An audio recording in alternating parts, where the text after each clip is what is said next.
오늘 함께 은혜 나누실 말씀 사무엘하 1장 19절로 26절까지의 말씀입니다. 사무엘하 1장 19절에서 26절까지의 말씀, 우리 같이 한 목소리로 합독하시겠습니다. 이스라엘아, 내 영광이 산 위에서 죽임을 당하였도다. 오호라, 두 용사가 엎드려졌도다. 이 일을 가드에도 알리지 말며 아스글론 거리에도 전파하지 말지어다. 블레셋 사람들의 딸들이 즐거워할까? 할례 받지 못한 자들의 딸들이 개가를 부를까 염려로다. 길보아 산들아, 너희 위에 이슬과 비가 내리지 아니하며 재물 낼 밭도 없을지어다. 거기서 두 용사의 방패가 버림바 되미니 곧 사울의 방패가 기름 부음을 받지 아니함 같이 되미로다.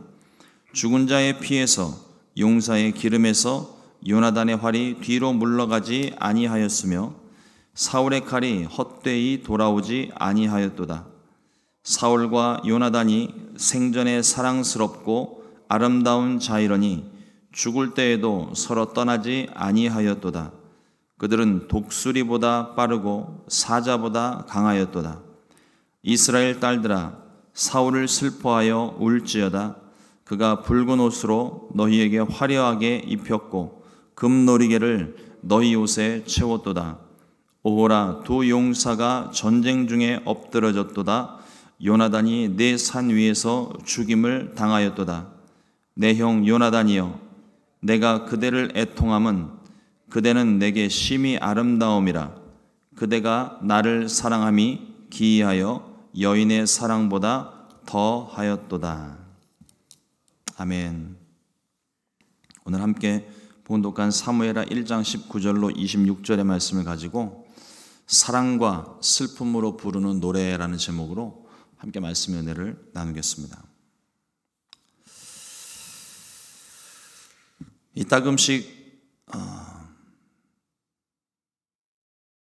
사고와 또 개인적인 일들로 인해서 목숨을 잃어버리는 사건들을 접할 때가 있습니다. 그런 일들을 만나게 되면 숙연해지고 또 안타깝기도 하고 슬프기도 하고, 어떤 경우는 정말 어떤 경우는 경우에 따라서는 죽을 만했다라고 생각이 드는 사람들이 있을 때도 있어요. 근데 그건 우리 개인적인 감정이고요. 근데 갑작스러운 죽음을 당한 경우 애도하는 경우도 있지만, 어떤 경우에는 입에 담기 민망할 정도로 서슴없이 자신들의 감정을 표현하는 경우들을 보게 됩니다. 옛날에는 그런 일들이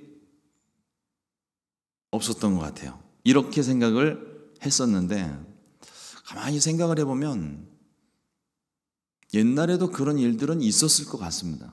근데 요즘 우리가 사는 시대가 인터넷 시대, 또 SNS가 서로 연결되어 있다 보니까 어떤 사람들의 죽음에 대한 각자의 감정들을 표현하는 그런 일들이 우리에게 너무 익숙하게 자주 들려지다 보니까 그게 마치 세대가 점점 더 이렇게 악하여진 것처럼 보여지는 느낌을 받는 것 같아요.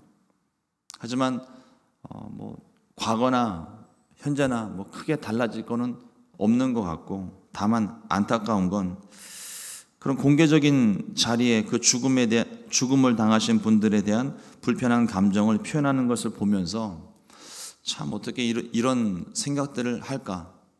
소위 세상 말로 망자라고 이야기하잖아요. 죽은 사람들에 대한 참 안 좋은 일들을 어쩜 그렇게 다 끄집어내가지고, 안 그래도 유족들이 슬픔을 당하여서 힘들어 하는데 자꾸 그런 일들을 끄집어내서 아픈 사람들을 더 아프게 하기도 하고, 굳이 그렇게 표현하지 않아도 될 법한 일들을 표현하는 일들을 보면서 좀 많이 아쉽다라는 생각을 하게 됩니다. 이 말씀을 드리는 이유는 오늘 우리가 함께 봉독한 이 사무엘하 하반부에 있는 내용이 사울과 요나단의 죽음을 슬퍼하면서 다윗이 지은 시편이기 때문에 그렇습니다. 길보아 전투에서 죽임을 당한 사울과 요나단을 위해 불려진 애가입니다. 이 애가가 오늘 말씀 우리가 함께 봉독하진 않는데 18절 말씀에 기록하고 있듯이 활의 노래로 불리며 야살의 책에 기록되었다고 기록하고 있습니다. 이 노래가 활 노래라고 불려진 이유는 요나단의 활과 관련이 많습니다. 그러니까 정확한 의도와 목적 이런 것들은 우리가 다 알지 못하지만 보통 히브리 문학 작품들을 이렇게 보게 될 때 관련성 있는 것들이 아무래도 제목이 되겠죠. 22절에서도 보면 요나단의 용맹스러움을 활에 비유를 하고 있고, 또 실제로 역대기의 기록을 보면, 역대상의 기록을 보게 되면 베냐민 지파를 소개할 때 활을 잘 쏘는 지파라고 소개를 하고 있습니다. 그러니까 아마도 베냐민 지파의 두 용사, 아마도 베냐민 지파에서 가장 으뜸에 서 있었고 가장 그 지파들 중에서는 초대 왕이 나오고 왕자였고, 그러니까 아마 그 부분들에 대하여서 제목을 활 노래라고 불린 것 같습니다. 한편 성경에서 처음 보는 것 같은 좀 이상한 책이 하나 등장합니다. 야살의 책이라고 하는 책이 등장을 하게 되는데, 이 책은 영웅들의 업적을 기리는 고대 서사시를 모아놓은 책입니다. 쉽게 말하면 영웅들의 영웅담을 소개하는 책들인 거예요. 여호수아가 아모리 사람과 전쟁할 때 태양은 아얄론 골짜기에 머물고 달은 거기 머물러라 라고 외쳤을 때 딱 시간이 멈추었습니다. 정말 싸움이 끝날 때까지 태양과 달이 머물러 있었어요. 이것을 기록한 책도 야살의 책입니다. 여호수아 10장 13절 말씀에 기록을 하고 있는데요. 태양이 머물고 달이 멈추기를 백성이 그 대적에게서 원수 갚기까지 하였느니라. 야살의 책에 태양이 중천에 머물러서 거의 종일토록 속히 내려가지 아니하였다고 기록되지 아니하였느냐. 그러니까 그 어떤 특별한 영웅담, 또 하나님의 놀라운 업적들을 나타냈던 영웅들에 대한 소개를 할 때 이 야살의 책에 기록이 되고 있는데, 그런데 한 가지 이상한 것은 사울과 요나단을 위한 예가가 야살의 책에 기록되고 있다는 것입니다. 놀랍지 않습니까? 승리한 기록도 아니에요. 패배자의 기록이에요. 전쟁에서 졌고 그 전쟁에서 사울과 그의 아들들이 다 죽었습니다. 더군다나 이 사울은 다윗을 죽이려고 쫓아다녔던 사람입니다. 하나님께 버림받은 왕이었었어요. 이 불명예스러운 표현이 따라다니고 있는 이 사울에 대해 노래한 이 애가가 야살의 책에 기록되었다는 것이 참 놀랍습니다. 그리고 사울과 요나단의 죽음을 슬퍼하는 사람이 다른 누구도 아닌 다윗이었다는 사실에 더욱더 놀랍습니다. 오늘 간단히 그 내용에 있는 다윗의 신앙에 대해서 좀 한번 살펴봤으면 좋겠습니다. 어떻게 이 다윗이 사울의 죽음을 놓고 마지막 우리 말씀 나눈 것처럼 요나단에 대한 특별한 사랑이 있고 또 다윗에 대한 요나단의 특별한 사랑이 있었기 때문에 서로에 대해 아파하고 슬퍼하는 일들은 우리가 이해를 할 수 있는데, 사울의 죽음에 대해서 다윗이 애가를 부르는 것이 어떠한 마음이었을까? 오늘 함께 말씀을 통해서 은혜를 좀 나누기를 원합니다. 다윗은 사울과 요나단을 두 용사에 비유를 하고 있습니다. 우리가 19절 말씀 처음에도 보면 이스라엘아 내 영광이 산 위에서 죽임을 당하였도다. 오호라 두 용사가 엎드려 졌도다. 다윗을 죽이려 했던 사울이었지만 다윗의 마음 가운데 사울은 항상 하나님의 기름 부은 받은 왕이었다는 거예요. 그리고 자기가 모셨던 초대 왕이었습니다. 엔게디 동굴에서 한 번, 그리고 10광야 한복판에서 한 번. 다윗은 사울을 죽일 수 있는 기회가 충분했습니다. 자기를 죽이러 쫓아왔던 왕이었기 때문에 뭐 인간적인 마음의 생각을 해보면 그냥 죽여버리면 간단하게 끝나는 문제예요. 백성들도 자기를 따르고 있고 기름 부음 받은 사람이고 너무나도 당연한 것처럼 보이는 상황인데, 다윗이 한번 엔게디 동굴 속에 숨어 있다가 사울이 용변으로 들어왔을 때 죽일 기회를 맞이했었죠. 옆에서 용사들이 지금이 저로의 찬스다, 하나님이 당신 손에 사울을 붙였다, 부축이니까 못 이기는 척 아마 갔던 것 같아요. 그리고 그의 옷자락을 싹 베어갖고 베었을 때 다윗의 마음에 큰 찔림이 있었다고 성경은 기록을 합니다. 하나님께서 그걸 원치 않으신다는 걸 다윗이 아는 거죠. 그리고 그때 고백한 것이 내 주는 기름 부음 받은 왕이니이다. 하나님께서 기름 부으신 사람을 내가 함부로 할 수 없다는 것을 마음에 확고한 믿음으로 자리가 잡힌 거죠. 그리고 또 한 번 십광야에서 자기를 쫓아온 사울을 한 번 더 죽일 기회가 있었음에도 불구하고 일부러 죽이지 않고 마치 교훈하듯이 그의 머리맡에 있는 창과 물병만 가지고 돌아오게 됩니다. 그러면서 자신의 정당함과 내가 당신을 죽일 수 있음에도 불구하고 나는 죽이지 않았던 것은 당신은 하나님의 기름 부음 받은 사람이기 때문입니다.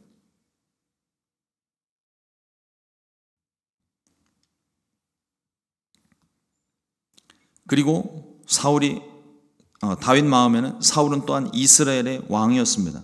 그의 잘잘못을 따지고 든다면 아마 끝이 없을 거예요. 우리 운명을 달리한 사람들에 대한 비하인드 스토리라고 하면서 막 사람들의 호기심을 자극해가지고 그 사람의 온갖 치부와 안 좋은 일들을 다 드러내는 일들을 가끔씩 봅니다.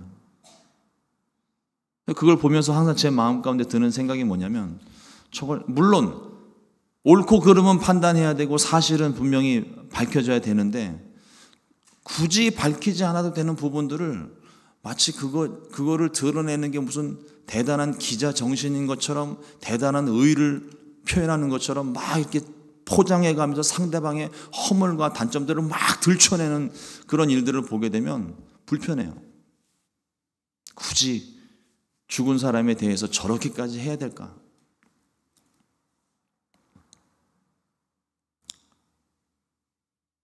잘잘못을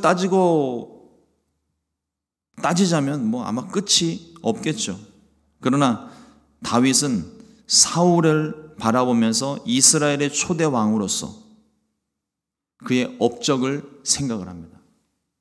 그리고 마지막 싸움도 이스라엘을 지키기 위해서 블레셋과 싸움을 한 거예요. 도저히 수적으로 전력적으로 이길 수 없는 싸움인데도 불구하고 목숨을 걸고 나가서 싸움을 하다가 목숨을 잃은 거잖아요. 이 사울은요, 이스라엘의 초대 왕으로 기름 부음을 받고 아무것도 준비되지 않은 곳에서 이스라엘의 왕정 체제를 처음 세운 사람입니다. 그의 업적이 그냥 성경에서 바로 불순종의 죄, 제사를 범한 죄, 여러 가지 많은 쓸데없는 맹세를 하게 한 죄, 여러 가지 죄가 그냥 순식간에 나오다 보니까 사울은 아주 못된 왕으로 비교가 되고 있는데 그의 정치적인 업적은 대단합니다. 아무것도 없던 곳이에요. 이스라엘의 왕정 체제가 전혀 존재하지 않고 있을 때 사울은 초대 왕으로 기름 부음을 받았고, 특별히 암몬 사람 나하스가 쳐들어왔을 때 사울은 밭에서 소를 몰고 있을 정도였었으니까요. 어떤 것도 신하와 군사 조직, 여러 가지 왕정 체제 하나도 준비되지 않은 곳에서 사울이 처음 시작을 했고, 나중에 보게 되면은 이스라엘의 정규군도 생기고 또 신하와 여러 가지 군사 조직, 행정 조직 다 이것들이 갖춰져 있는 것을 보게 된단 말이죠. 사울은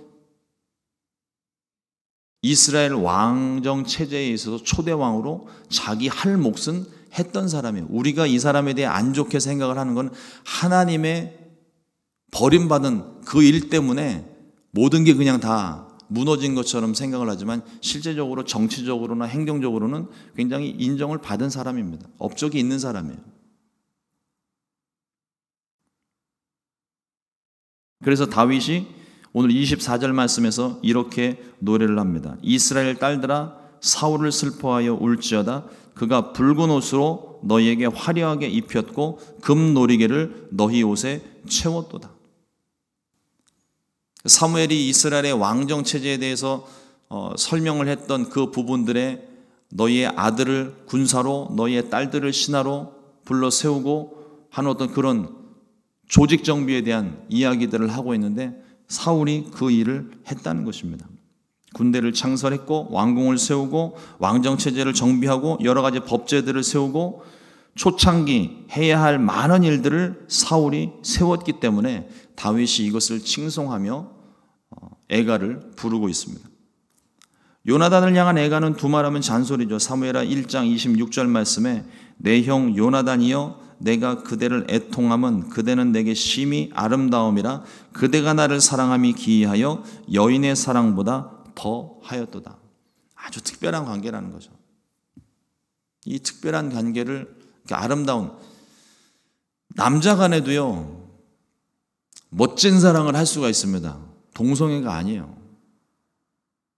쉽게 표현하면 우정이라고 이야기하고 의리라고 이야기를 하는데 남녀 간의 사랑만이 사랑이 아니라 정말 형제 간의 사랑도 있고 멋진 사랑을 얼마든지 할 수 있는데 이거를 이상한 사람들이 자꾸 동성애 이걸 뭐 비유를 해가지고서 설명을 하는 게 그냥 화가 나요. 절대로 동성애가 아닙니다. 그만큼 다윗이 요나단을 사랑할 수밖에 없는 이유가 뭐냐면 이스라엘 안에서 유일하게 자기 편이 되어준 사람입니다. 사울이 다윗을 죽이려고 할 때도 요나단이 그 정보를 알려주기도 하고 사울과 변론하기도 하고 나중에 사울이 정말 죽이려고 하는 그런 계획을 세우니까 다윗을 도망갈 수 있도록 길을 열어준 사람도 요나단이거든요. 사랑을 하지 않을 수가 없는 거죠. 나에게 그런 은인이 되고 생명을 구해준 사람인데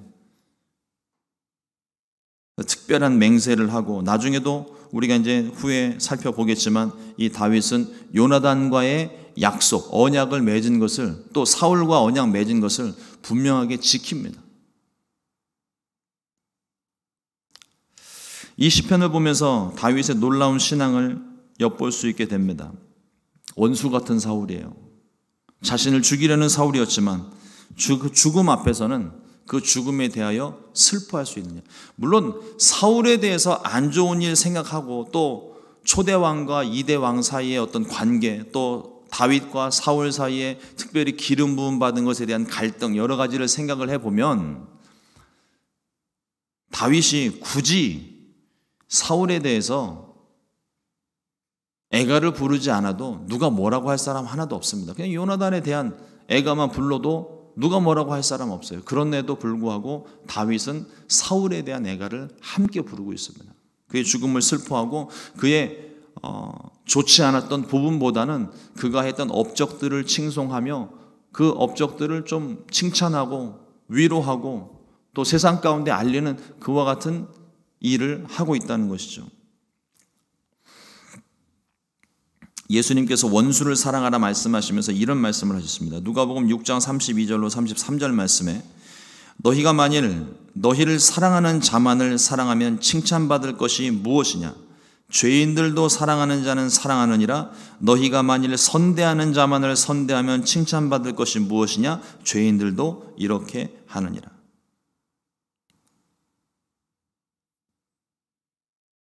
나에게 잘 대해주는 사람한테 내가 잘 대해주는 건 어렵지 않아요.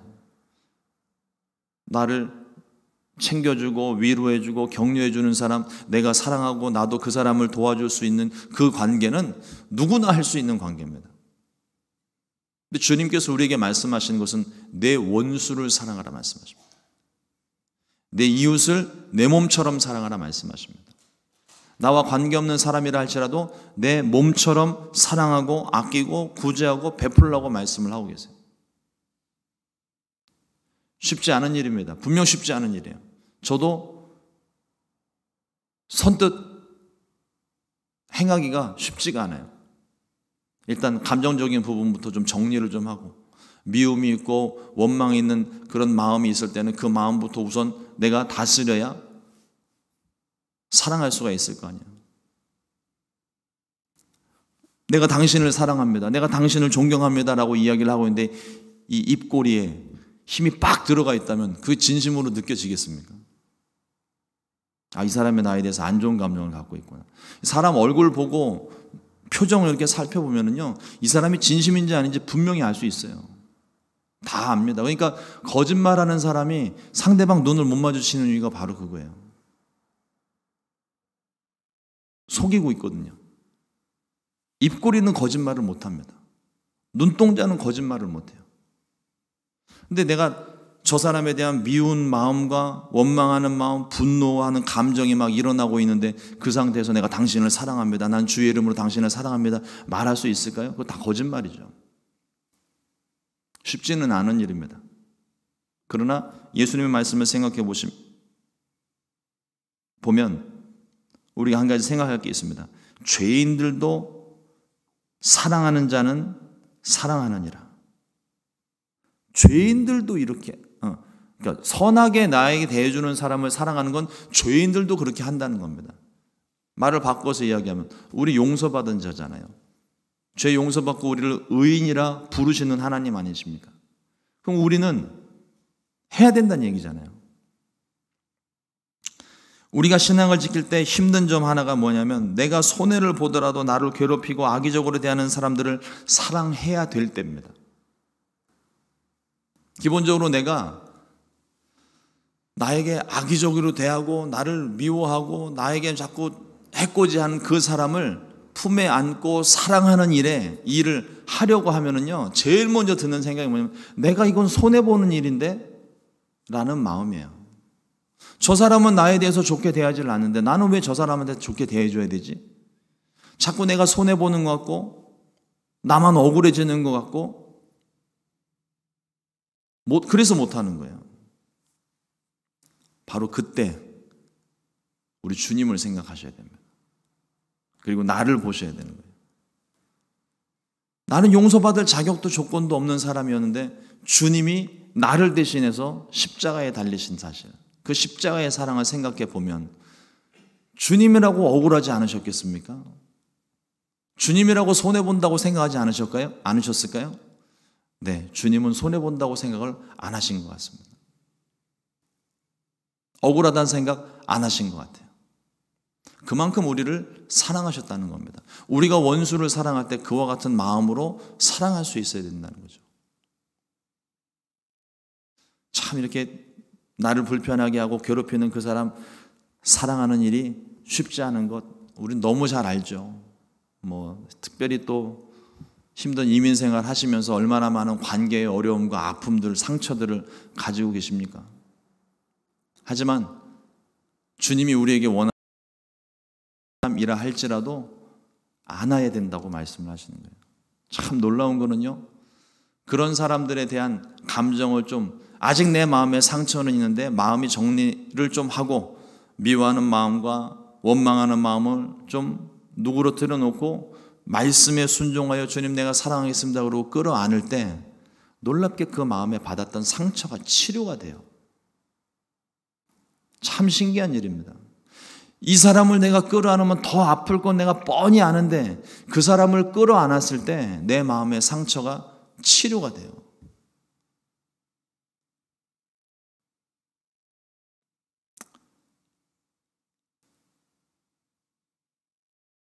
하나님 앞에 하나님 이런 사람 사랑해야 됩니까? 기도하면 기도할수록 계속 사랑하라고 말씀을 하시고 그 말씀이 너무 부담스럽고 힘들어서 마치 요나와 같이 반대편으로 막 도망가고 해도 소용이 없습니다. 결국은 물고기를 물어다가 나를 그 사람 앞에 데려다 놓으시든지, 아니면 정말 그 사람 보기 싫어가지고 그 자리를 뜨잖아요. 다른 곳을 가면 거기에 그 사람과 똑같은 사람이 있습니다. 어김없이 그런 사람이 있어요. 그리고 내 눈앞에 참 나를 힘들게 하던 그 사람이 갑자기 없어지잖아요. 전혀 그러지 않았던 사람이었는데 갑자기 한 사람이 돌변해서 그 사람의 자리를 채우더라고요. 어떻게 해야 이 굴레에서 우리가 벗어날 수 있을까요? 방법은 하나입니다. 그 사람을 사랑해야 그 문제가 해결되는 거예요. 어디를 가도 그런 사람이 있고 어딜 가도 그런 아픔이 있다면 이거는 피할 수 있는 방법은 딱 하나, 피할 수 있는 게 아니라 이걸 해결할 수 있는 방법은 하나밖에 없습니다. 그 사람을 사랑하는 방법밖에 없어요. 그 사람을 사랑할 때까지 하나님의 말씀이 우리가 안에서 멈추지가 않습니다. 이것이 순종입니다. 다윗은 자신을 죽이려던 사울을 존중해 주었고 요나단과 함께 사울에 대한 마지막 예의를 지켰습니다. 그 사람에 대한 감정이 어떠했는지 그거는 중요하지가 않은 거예요. 다윗은 하나님의 기름 부음 받은 사람으로서 존중을 해 주었고 이스라엘의 초대 왕으로서의 그의 업적을 존중해 준 것입니다. 오늘 우리가 만나는 사람들 중에 불편한 사람 있을 수 있겠죠. 그러나 그 불편한 사람들까지도 끌어안아서 사랑하고 관계가 회복되어지고 혹시라도 있을지 모르는 남아있는 우리 마음의 모든 상처와 아픔들이 치료되는 역사가 있게 되기를 주님의 이름으로 축원합니다. 기도하겠습니다.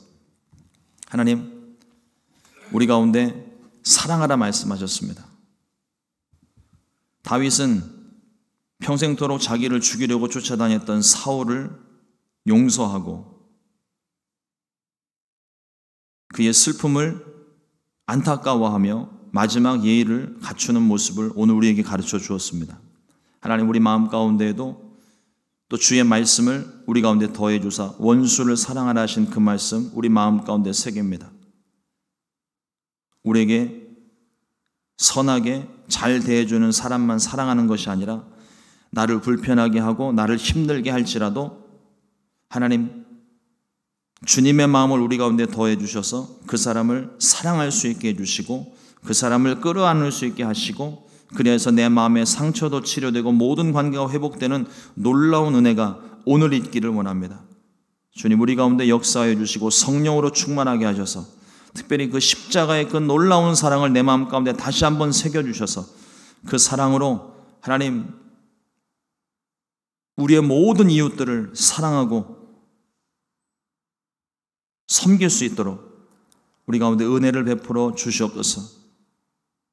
오늘 하루도 주님께서 우리의 모든 삶을 인도하시기를 간절히 소망합니다. 오늘도 주님 앞에 간구하는 모든 기도 가운데 주께서 응답하여 주시고 오늘 하루 주님이 함께 동행하시는 귀한 날, 복된 날 될 수 있도록 인도하여 주시옵소서.